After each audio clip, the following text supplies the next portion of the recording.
என்னோட குடும்பத்தில் எல்லாருமே ரொம்ப சந்தோஷப்பட்டாங்க. அதாவது நான் பெரிய படம் பண்ணப்போ கூட அவங்க அவ்வளோ சந்தோஷப்படலை. என்னுடைய முதல் குரூப்போட ஃபஸ்ட்டு பண்ணும்போது அவார்டு வாங்கியிருக்குன்னு சொல்லவுமே அவ்வளோ சந்தோஷப்பட்டாங்க. ரொம்ப நன்றி நவீனன் சார் மற்றும் இயக்குனர் ராஜமுருகன் சார் அவங்களுக்கும் எல்லாத்துக்கும். இந்த டீமில் எல்லாருமே அவ்வளோ எஃபர்ட் அவ்வளோ ஹார்ட் ஒர்க் பண்ணாங்க. ஏன்னா நான் பெரிய படத்தில் பண்ணப்போ கூட எனக்கு இந்த ஃபஸ்ட்டு ரிஹர்சல்லாம் எதுவுமே கிடையாது, பண்ணதில்லை, அந்த எக்ஸ்பீரியன்ஸே கிடையாது.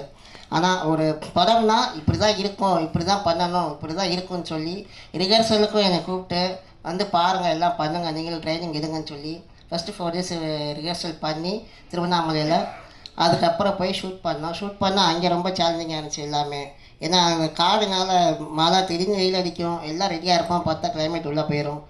அந்த சீன் பார்த்துப்பீங்க, வீட்டுக்குள்ளே இருக்கிற சீன்லாம் இருட்டுக்குள்ளே இருக்கிற மாதிரி தான் இருக்கும். ஸோ திடீர்னு பார்த்தா வெளிச்சம் ஓவராக இருக்கும், திடீர்னு இதாக இருக்கும். அது ரொம்ப கஷ்டப்பட்டு எடுத்தோம். இதை விட ரொம்ப கஷ்டமான என்ன விஷயம்னா அந்த கோழியை வச்சு அதை மெயின்டைன் பண்ணி மேட்சிங் பண்ணி எடுத்தார். நம்ம நடிச்சிடலாம், கோழி நடிக்க சொல்ல முடியாது. ஸோ அது வர மாதிரி போகிற மாதிரி கரெக்டாக செட் பண்ணி இயக்குனர் நல்லா அருமையாக பண்ணியிருந்தாங்க. நான் உட்காந்து ஷூட்டில் அந்த 6 days உட்காந்து அவங்க கூட உட்காந்து நான் பார்த்துட்டு தான் இருந்தேன். அவ்வளோ அருமையாக பண்ணியிருந்தாங்க. ரொம்ப நன்றி. Dream warriors next level sir எடுத்திருக்காங்க. ஸோ ரொம்ப சந்தோஷம். படம் ரிலீஸ் ஆனதுக்கப்புறம் மிகப்பெரிய வெற்றி அடையணும்னு நான் எல்லாத்தையும் கேட்டுக்கிறேன். Thank you. Thank you so much. Thank you very very much.